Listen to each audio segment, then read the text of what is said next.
Next up, we have our first thought leadership spotlight of the day. This is entitled, "The Time Has Come for Rethinking Employee Engagement." In this presentation, we'll explore the impact of non-traditional, employee-centered programs in the future of work, and the value creation possible through the power of gratitude and human connection. So, please welcome to the stage Jennifer Reimert. She's the VP of Strategic Advisory at Workhuman, a cloud-based human capital management software solutions provider. Jennifer, welcome, and take it away. Thank you. Well, good morning. By a show of hands, it's not really filling in here, but we'll see how it goes. Show of hands.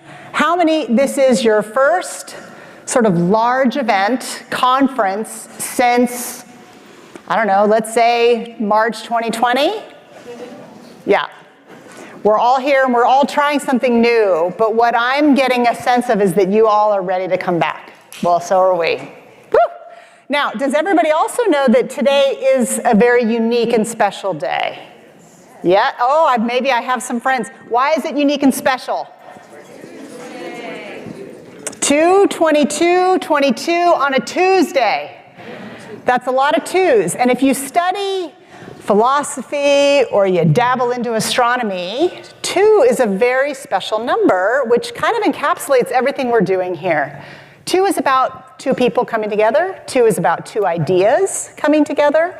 2 is about how we can collaborate and connect, which is really what we're talking about today, and part of what I'm going to be talking about with you for the next 20 minutes. So thank you again. Okay, does anybody know what this is? This is the office from 50 years ago.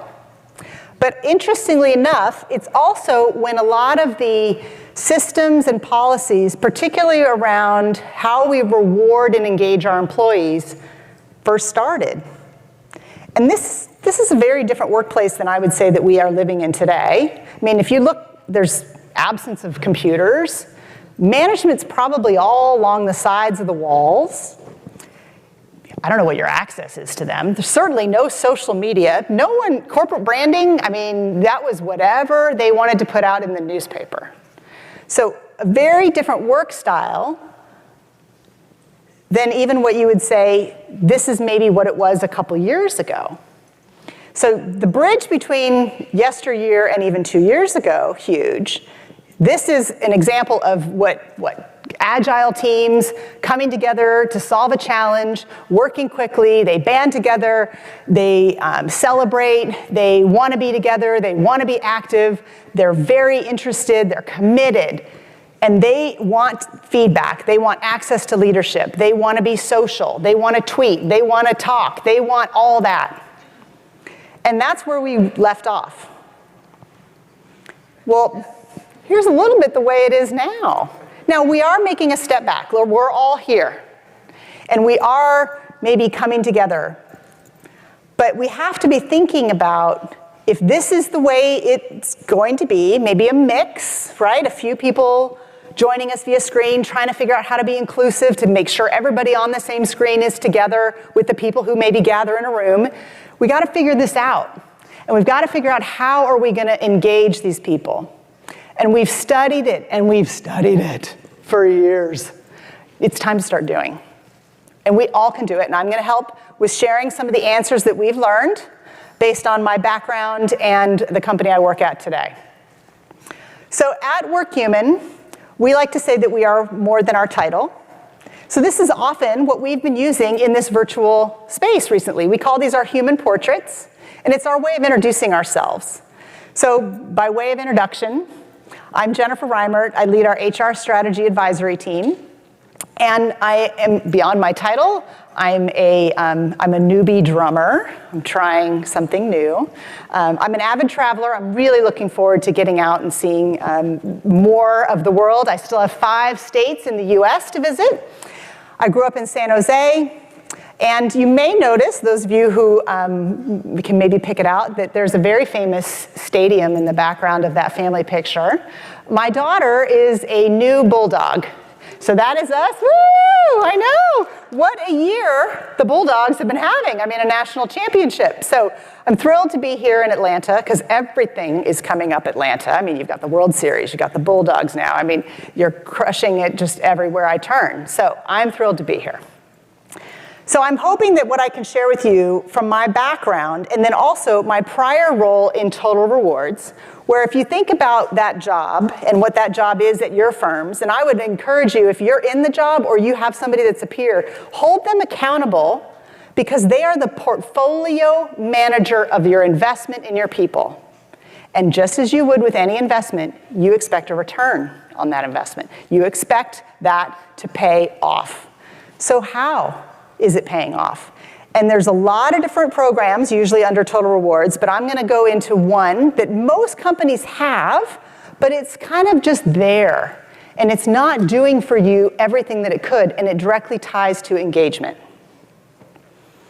So the key to unlocking human potential is that we need a mindset shift. We need to move away from these old, dark ages ways of doing rewards, which is that picture we saw, that black and white picture with the piles of paper and maybe a telephone. We don't need those annual merit, annual bonus, annual performance, annual this. One time a year for that workforce that's looking for connection, looking for feedback, wanting to grow. That is what we need. They want something that's more frequent. You need little drops of gratitude, appreciation. You need moments of celebration because as we've all learned, especially in the last 2 years, we are way more than just who we are at work. Similarly, people want feedback, but how they want feedback is they want it from somebody they trust. And you build that trust when you express gratitude and appreciation for somebody that is authentic. So this is the key, moving from infrequent to ongoing. If there is only one thing that you pick up from the whole 20 minutes today, I want you to pick up, and it should be that, oh, for some reason these are not building as I want them to build. There are 3 words supposed to be on that slide. Thank, talk, and celebrate. So picture thank in the beginning, then talk, and then celebrate. And thank is probably one of the most important, so you'll have to maybe write it down. So when I talk about thank, talk, and celebrate, this is what I mean. Thank is about appreciation. And if you were to stop and think about how often you are thanked in the course of an entire year at your organizations, and you think about who it's coming from, what you want to do in order to create that frequency is you want to invite everybody in. You want everyone to be on the lookout for what you're doing well. If you leave it up to just the manager, that's where you can actually have a single point of failure because they can't be everywhere, especially today. I mean, they may not, if we ever come back to a world where we're working in an office, you aren't going to have your manager necessarily always there to see what you're doing well. So you want to invite your peers, you want to invite people who work for strong leaders to celebrate that, and you want to be able to have that called out. And what happens when you do that is you start to have these moments of appreciation that then seep into someone's brain, and they understand how they fit in and plug into your organization because you've suddenly shared with them, you matter, and I see you. And that's what we've been talking about is how do you make people feel more included? And I would actually challenge that right now is a pivotal time to think about this because we have been hiring like crazy with this great resignation or this great shift or whatever the great is. How do you get those new hires involved in your company? How do they see what behaviors look right?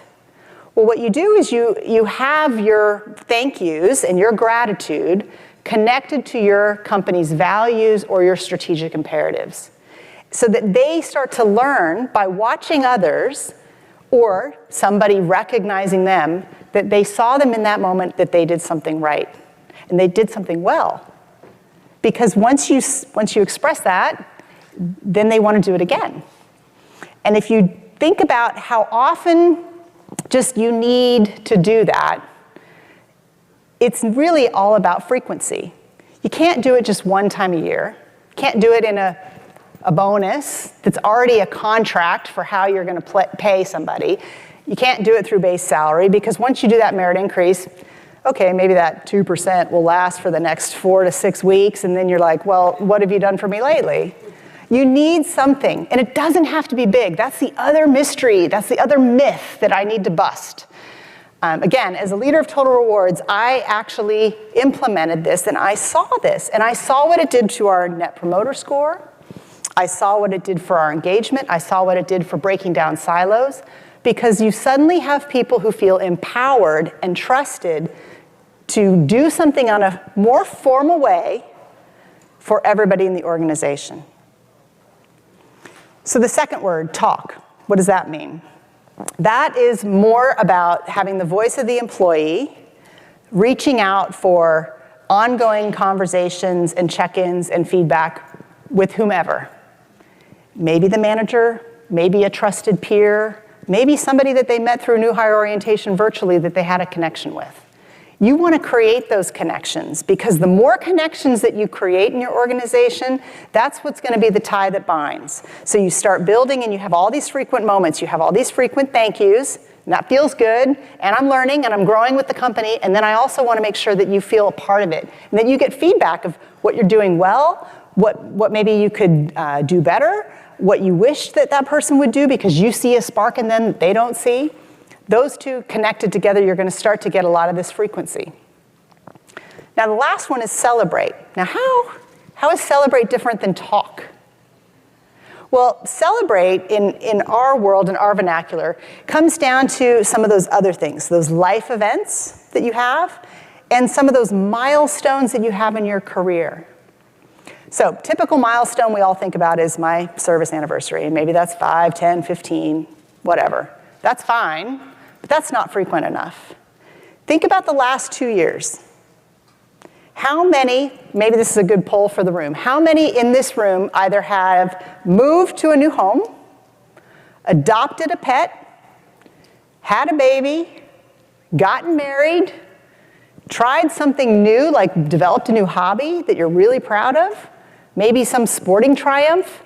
These are all things that make up who you are. And if you celebrate them, and somebody celebrates you doing them, that's another touch point. And it's another way that you can connect and understand who the whole person is that's coming to work. The more invested somebody feels in everything that you're doing, and the more you allow others to celebrate that, and you foster that, that is how you're going to create a higher level of engagement. So it's thank, talk, and celebrate. So for some of you, I get it. I was there too, where you're like, okay, I get it, I buy into all that, it all makes perfect sense, it's common sense. But I can't pitch that to my CFO. CFOs need to know, well, what's the bottom line, what's the ROI, prove it to me, blah, blah, blah, blah, blah. Well, there are many, many studies out there. Gallup is one, though, that has studied it for around 40 years. And they've studied it across 49 industries. They've got like 1.8 million data points. They've got 82,000 teams that they've studied it with. And that's what this particular study comes from. And it talks about how if you look at the top quartile teams and how they perform and what they produce, you're going to get all that stuff in the blue. You're going to get 14% more productivity. You're going to get 10% increased customer satisfaction. That translates into dollars. And then I think the biggest one that probably all of us have been challenged with in this room is 66% better well-being. I mean, we are in a place where we need that big time. So engagement definitely matters, because you also want less of the other stuff, less of the stuff in the red. I mean, my God, 81% more absenteeism, it's a huge cost. If you're in healthcare, 58% increase in patient safety incidences, That's why you need engagement. So you start to build a case that starts to connect to what your core company values and what your business imperatives are from a monetary perspective. Now, when I meet with clients, a lot of the things they're talking about is that they need to see, these are the common things they bring up. They say, we need to talk about employee experience, operational finance, and a lot of other things that my slides aren't building. But I'm happy to share with everybody afterwards. We can link on LinkedIn, and I'm happy to give you the crib notes. But if you need more industry success examples, here are some more. So it's not just Gallup. It's things like SHRM.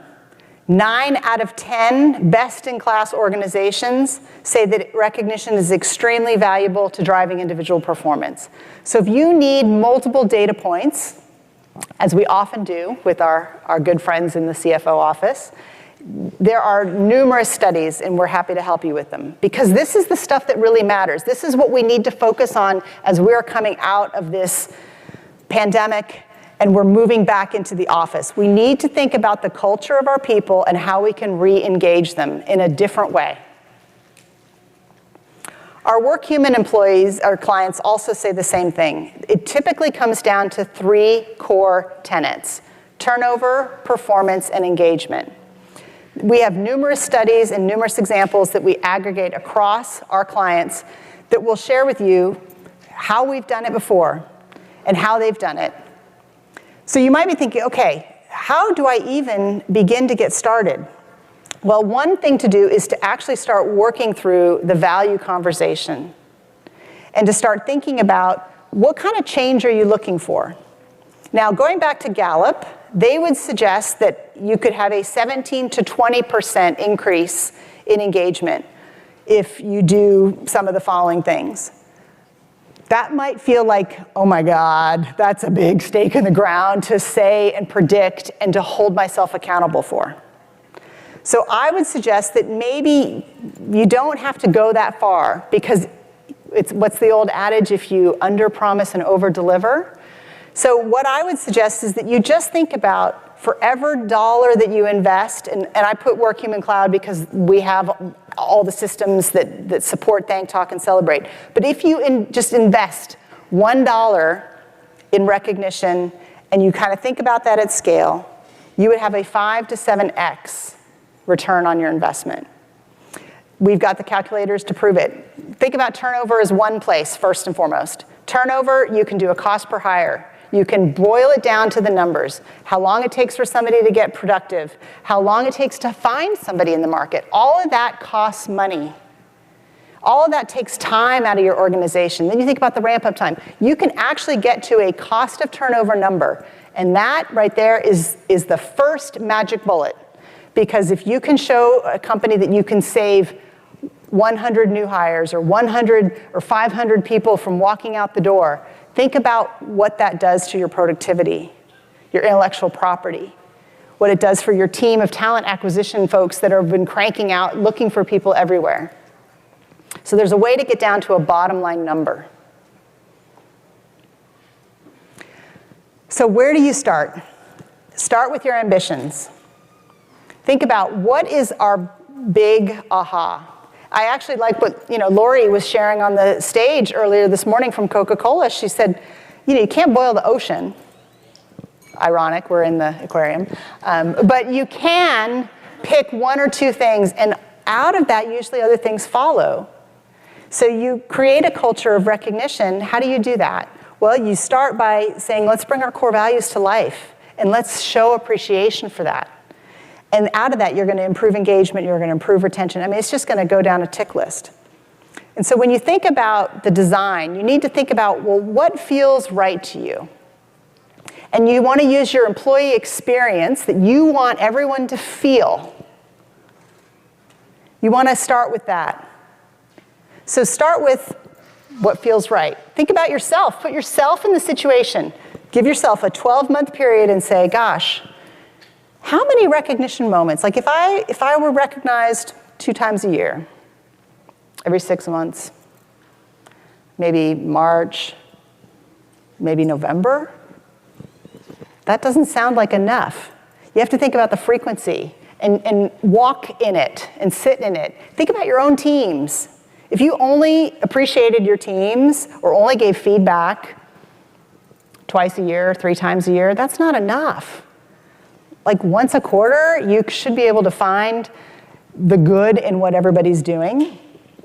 So if everybody's on the lookout for that, think about what that will do to lift everybody up. We walk our clients through some of these questions, and we ask, and it all comes back to what are you trying to accomplish? We start with the strategic imperative. How are we going to measure it? What's the business impact? That was another thing Lori said on this stage. You've got to go in with what's the business impact. And then we build from there. So again, just like the Thank, Talk, Celebrate, there are 3 core principles to your design. And that's to think about reach. You can't have a program that only reaches 10% of your population. So you might want to think about, well, what do we have today? What's our program look like? Who can get it? If it's a program where only 10% can get it, do you talk about it? Because maybe you can't really be open about a program that only 10% are a part of. But if you have everybody involved, then you do start talking about it. And the more you talk about it, the more people want to be a part of it. And the more people understand it's okay to give it, it's actually encouraged. And that's where you get your reach. Then you start to see your frequency. And then you have to have value behind it. And again, not big dollars, but just enough so that they feel that their contributions were differentiated and seen. Stanford Graduate School of Business also did a study. So again, if you need this data to build your business case, this is a great one because it maps out what kind of programs are out there. So this might be a good one for you to say, gosh, where's our program based on this criteria? I mentioned the elitist program. That's only the top 10% get it. Then there's the tactical recognition program where, there's just little to no impact on the employee culture. And then there's the ones that are infrequent. So they're so infrequent that you don't even know how to get it, you don't know how to give it. If you hear that buzz from people and new hires and they ask like, do you have a recognition program? What do you do? How do you do it? Then you know there's something not right. It should be something front and center that everybody knows and gravitates towards. I have some customer examples, so if you may have heard of us, but if you haven't, we're often the engine behind the scenes of many of these companies. These are some phenomenal brands. These are some examples of how and what they did. And I'll point out that there's a gentleman here, Derek D'Souza from Citizens Bank.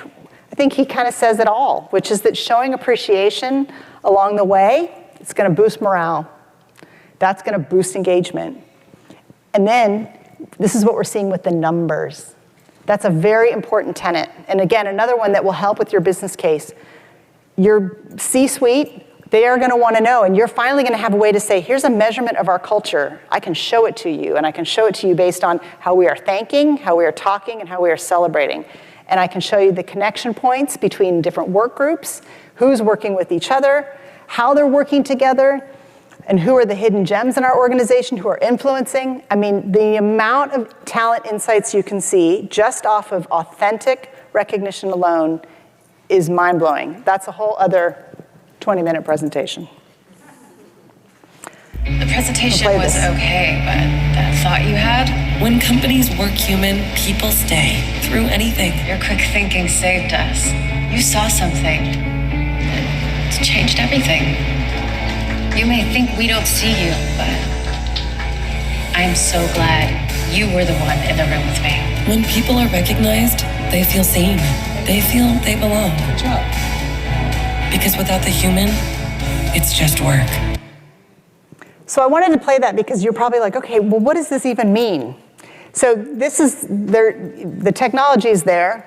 It's to help you, it's to make it easy. But this is just to give you a glimpse of what it could be.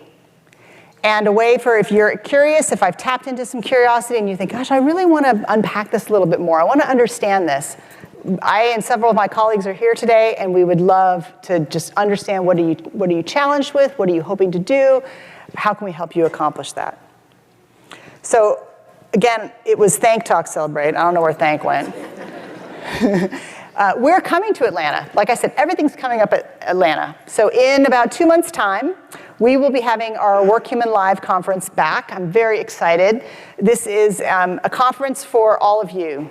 And if you're interested, there's a special promo code based on your attendance here today.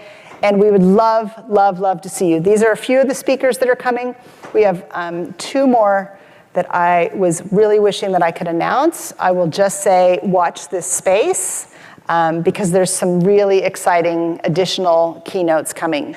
It's an opportunity for you to mix and mingle with your people and to hear different thoughts. We have lots of different tracks, and it's just a great way to maybe re-energize and reignite your own engagement. So as a final thought, I will just say, it's all in our name. Without the human, it's just work. So I encourage, please celebrate and think about how you can thank, talk, and celebrate with your humans. And thank you for your time.